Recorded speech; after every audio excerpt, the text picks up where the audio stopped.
Hello and welcome. My name is Shauna Brown and I will be the host for this TLC session. We're excited that you have joined us today. Please welcome our presenters, Maureen and Matt.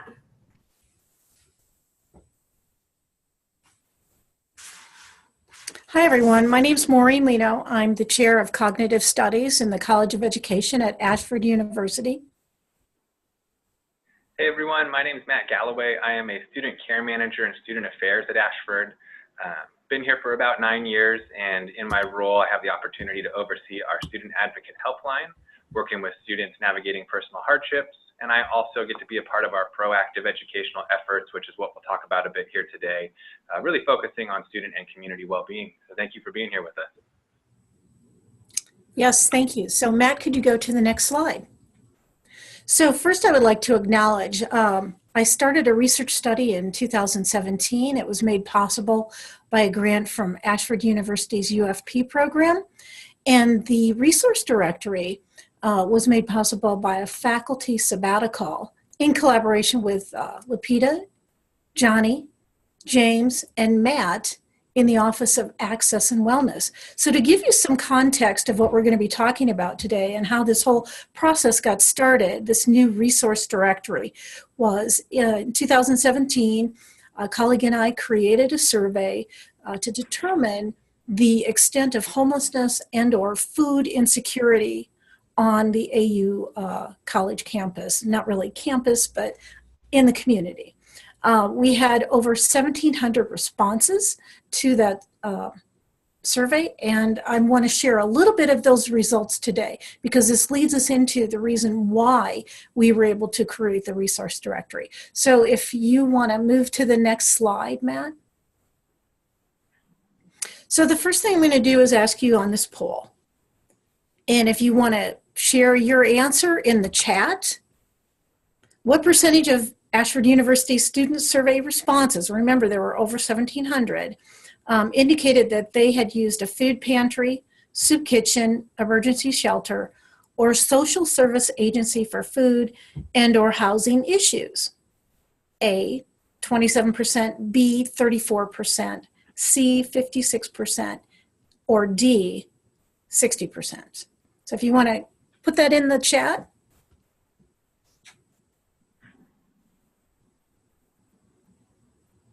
Can people hear me? Okay. Does anybody want to respond to the poll?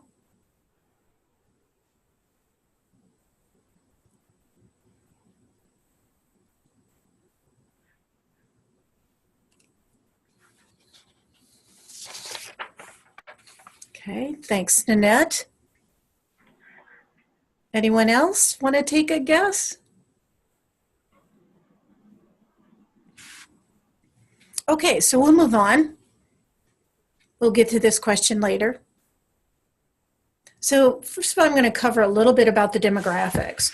As I said, we had over 1,700 responses. This was conducted throughout spring and summer, and 31 questions were asked of students. I'm just going to go over a little portion of what we got in our responses. So Matt, if you want to go to, oh, there you are. You have the demographics up. So in the demographics, sorry, I've got the chat up. No problem. In the demographics, you could see the majority of our students who responded to the survey had attended Ashford for less than a year, were currently working towards their bachelor's, predominantly female. This kind of all goes into what we see typically with Ashford University students, pretty much split between single and married. Many had children. If they did, it tended to be one child. Most of them work full-time. And very interesting thing here is that 48.27% of those people who work earned $24,300, which is poverty level. If you think about that, that's a point of concern that these students are working not just full-time, but they're earning at the poverty level. So obviously a degree from Ashford will mean a lot to them. So if you want to go on to the next slide, Matt, here's what happened in our results. Next slide, please. So We asked students what barriers they had to successfully complete their courses. Financial resources was the number one response that we received. Also, as those of you who teach probably know, that lack of a textbook often comes up. We know our students don't always buy the course textbook, and this may very well be related to the fact that they don't have finances. Lack of Wi-Fi also was another significant issue for many of our students. They're doing their work in coffee shops, in libraries, on the street, on iPads, and on their phones. So this is also a concern for us here at Ashford, that students do not have all the resources they need to complete their work. You can switch the next slide and go on to this. Just the other category was pretty much all of the above. So the next slide indicates which of the following services have you ever used for housing or meals? And again, they could answer more than once. Emergency shelter, you can see the first one listed here in yellow is a food bank. Almost 23% of the respondents had indicated a use of a food bank, a church for a meal, local social services. And if you also add soup kitchen and emergency shelters, the poll answer is D. So 60% of our respondents had used some kind of service to ensure that their housing and food issues were taken care of. The next slide, please. In the past 5 years, where have you lived? This is what we asked students. And according to the, we use the U.S. Veterans Affairs definition of homelessness. So responses 4 through 13 indicate a form of homelessness. Based on that, 36% of the respondents indicated that at some point in time in the past 5 years, they had some form of homelessness that they had faced. So that could be whether they were couch hopping for a while, staying with family, staying with relatives or friends, living in a trailer. Some had been camping out. Some actually lived in a hotel or a motel for a while. And you can see with the number of emergency weather situations we've had, whether it's been hurricanes, flooding, fires, it's obviously been that there's been more homelessness amongst not just students, but in the general population as well. If you move on to the next slide, Matt, thank you. This will give you some idea of the issues that our students are facing. Primarily when we ask them about what kind of concerns or problems they've had in the last 2 years, most of this focused around their health, their housing or home situation, or their finances. So when you look at this in detail, you'll see that 177 people indicated that they had had health issues resulting in problems with getting their coursework completed. They also had housing issues where they lost their house, they were evicted, they had to move due to black mold. The cost of house repairs really caused them a setback, as well as finances. Some have moved from full-time work to part-time work. Others went from 2 incomes to 1 income. They were laid off in the summer. Their hours were cut, low pay, anything that they were experiencing, they shared with us in this survey. They could also indicate during the time, just in their responses, that if you look at the very last response, this poor student indicated paying my bills due to expensive childcare, finding a job hard, eviction due to loss of job due to car wreck. We have students in these kinds of situations all the time that are facing, one blown tire, and they are that far away from losing their home, losing their job, perhaps losing childcare, everything.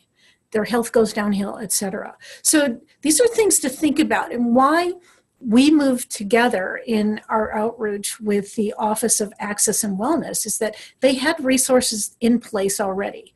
But when I approached them to do work on a resource directory, they were more than happy to work with me on establishing this resource directory so that students, faculty, and staff would have information that they could have at hand. They did not have to be even on our website to get this information. So I'm going to let Matt take over this part of the presentation because we've have some information for you on what the directory looks like. Yeah, Matt? thanks, Maureen. Mm-hmm. So as you were saying, you know, when I think about the Ashford student body, I think a lot about our non-traditional student population. It's parents, it's partners, it's professionals, folks that are leveraging access to education in order to advance or change a circumstance. And as is demonstrated in your research, it's so many hats to wear. And the needs of our students don't always align with that of maybe the traditional counterpart that we would think of on a college campus. So with this in mind, curate Ashford Student Health 101, and I want to talk briefly about this resource in general before we go to the directory. This is an online publication that focuses on topics that we've found to be relevant to our students' success and well-being. We generate new content on a monthly basis, which is featured on the landing page of the Ashford Student Health 101 site. This is shared with students each month via email, and it should go out to community members as well as an email upon the release of new content early in each month. Community members can search for content by typing in keywords, using the headers at the top to narrow in on a larger topic. And remember, these articles are intended to be a higher level look. They're quick and easy to digest, and they should leave anybody accessing that article with content, practical tools, awareness of national organizations that may be of use while tackling their given issue. And now I'm going to hit play here and play a little bit of a video because in addition to those topics I just talked about and something like finding your fit in the work evolution or how to practice mindfulness, we've used this space to create an emergency assistance resource directory, and that's what we're talking about today.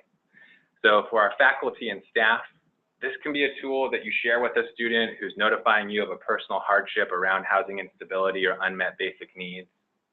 It's a place that you can direct them to for some initial information. The directory can be accessed by visiting the Student Health 101 site, navigating under the Ashford header and bringing up resources. Alternatively, you can click through some of the features under the faculty section and come across this particular page. And you can also search for it under the search function and use the keyword emergency.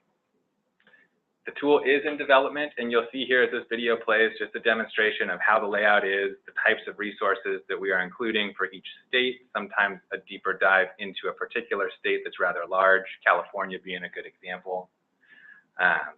But once you know about this, we're hoping that you will be sharing it with your students, soliciting feedback from them, and then certainly if you have resources that you want to include, if you want to recommend anything for addition, reaching out to Maureen or myself directly with that feedback, with those suggestions. We're really always open to connecting and talking about this or better understanding the resources you might know of in your area that we haven't been able to add, haven't come across in our research. The way that we've put this together and the information that we've gathered has been through our own experiences and working with students, supporting students, our awareness and knowledge of our own communities, and online search regarding the tools and the services that are out there that tend to exist on a national level, or by searching for areas that we know to be kind of hubs of our student population in particular. I do also want to just acknowledge that recognizing the continuum that Maureen talked about when we talk about homelessness, I want to bring up the helpline. Again, this can mean sleeping in cars, at a friend's, accessing a shelter, camping. There's so many things that someone might use to define their circumstance, which we would call homelessness.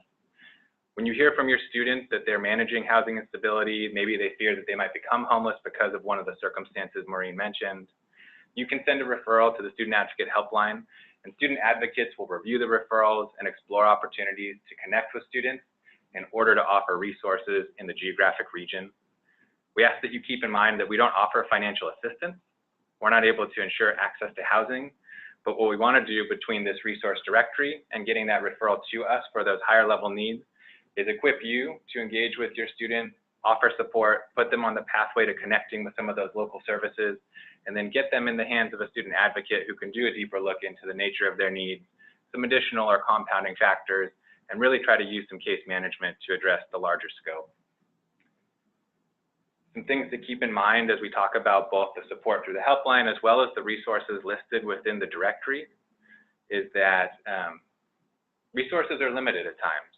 The student may determine their current situation is preferable, and I'm thinking about a student that I'd worked with where she was going to be faced with leaving her male minor child in one location while her and her daughter access services at another site.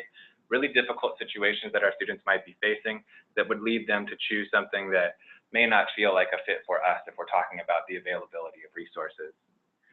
Additionally, some resources may just be tapped out depending on the time of year. So again, this is a starting point. This is a way to offer support, ensure that our students know that we're hearing them and that we're working to meet them where they're at. But we also want to be careful in kind of what we're promising and making sure to also get our students plugged in with the additional supports that are available through the university. In terms of getting a student referred to the helpline, you can make a referral by sending an email to help@ashford.edu. This is how you make a referral on behalf of your student. You can include their ID, the nature of their impact, any documentation where the hardship is exchanged, explored, shared with you. You can also warm transfer students if you have someone on the line and it is an issue of safety to extension 24357. If a student advocate's not available to take that call, this line will overflow to our access and wellness staff. You'll be connected with an access and wellness counselor who can offer some initial guidance, receive that referral, and queue it up for contact with a student advocate as soon as we're available. I know this was kind of quick and right to it. Maureen, anything you wanted to add to my kind of description about this resource directory and the evolution? Sure. I think some of the things that Matt and I did not look into, at least in creating this resource directory, we wanted, first of all, faculty, staff, and students to have access to it immediately once we get it up and running. But we did not look into scholarships. We're still a profit-making institution, and most of those scholarships are available at the nonprofit level. So that is one thing you're not going to see. What you will see, though, are many things within the national directory that, for instance, Catholic Charities tends to be a very large nationwide institution, and by just clicking in one spot, you can then put in the zip code where you live or the city and find out what would be nearest to you. The other thing that we try to focus on is not just people, but we also know many of our students have families. So we're looking at health, perhaps daycare issues, pets. We have veterinary clinics listed on there, medical care. So, but we did not focus at this point in terms of scholarships. So if you are looking for scholarships for students, that is one thing you're not going to see at this point. It will be something that we anticipate including in the future when we move to a nonprofit institution. So just to give you some context that this is still in progress. We still have a number of states that we have not done anything with. We are hoping by having you in the audience, if you want to send anything along to us that is in your state, you do not see that in the national resources at the moment or at state resources, feel free to drop me a line at maureen.lienau, Lienau, at ashford.edu. You don't need the faculty in there. That's my faculty address, but just at ashford.edu. So we would like this to be very collaborative. We'd like to engage faculty that live, let's say, for instance, in New Jersey or Pennsylvania to help us collect these resources. So if you know, we would like to get some people on ground in the local area to help us fill out the states that we do not have listed here. But we're still continuing to work on this. We're hoping that you'll find it useful. And I think, Matt, there's a couple questions. How do they get copies of the presentation, as well as how to get access to this site when it might go live?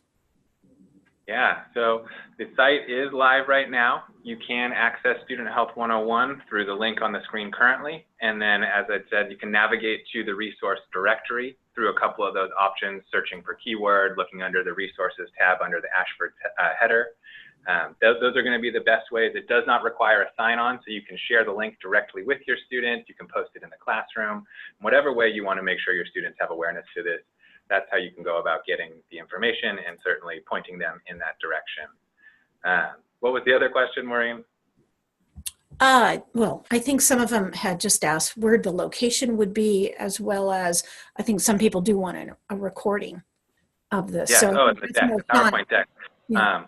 I believe that all of these and all of the sessions, as well as the resources, will be available. And Shauna, I see you popped in, so maybe you can confirm that. I see you nodding. We'll make sure to make this deck available with Shauna so it can be posted to the TLC site and the presentation as well, in case there were any pieces that slipped past you. Yes, we will have a copy of the recording as well as the PowerPoint stack available after the conference. Great. Thank you. Does anybody have any comment or questions about the resource directory or things that you see would be important to include that we haven't? Feel free to comment on the line or chat. While those are coming in, I wanted to say, I think your point, Maureen, is just so important that this is always going to be a work in progress because resources are ever changing. And as we get new community members or additional folks become aware of this site, we really rely on your expertise and awareness of what's in your region to highlight some of the things that we might be missing. We're doing our due diligence to try and capture the range of needs that we see, but we can always benefit from just your expertise and being a member of the community, both at Ashford as well as your geographic region. You'll have some advanced awareness. Exactly. And I think just to tag on to that, we know many of our Ashford faculty, staff, and students do a lot of volunteering. They work in their local community. They know things that we don't know.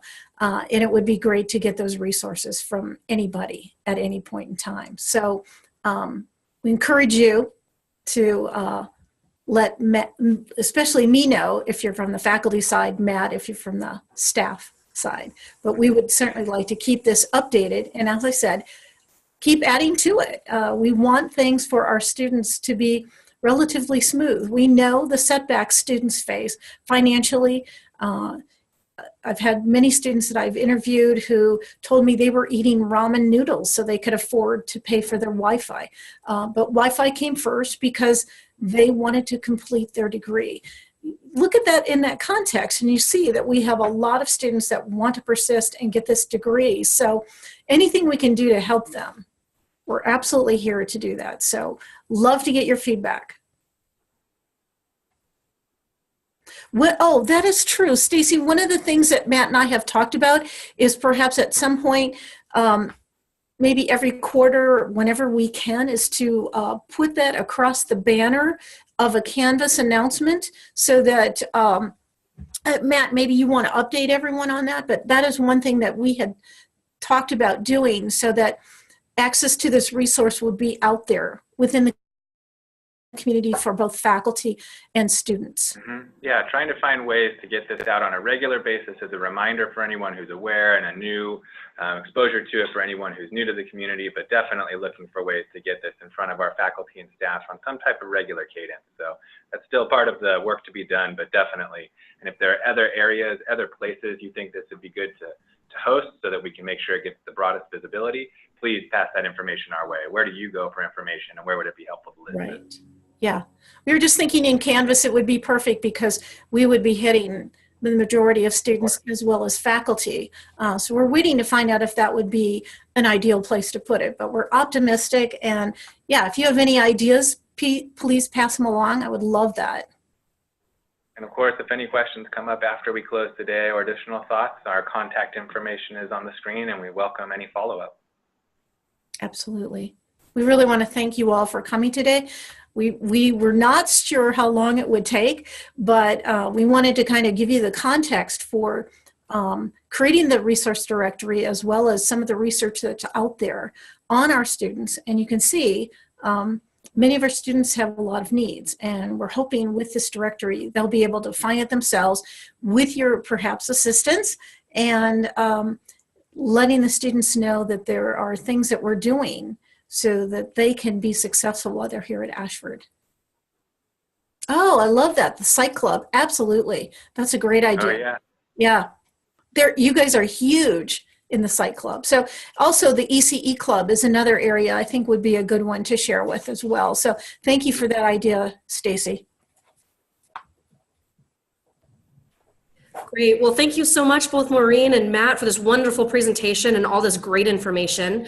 Thank you for all of you that are attending. Please stay tuned to the rest of the day and as well as Wednesday and Thursday. We look forward to your participation. Thank you everyone for coming. Bye, everybody. Thank you. Thanks.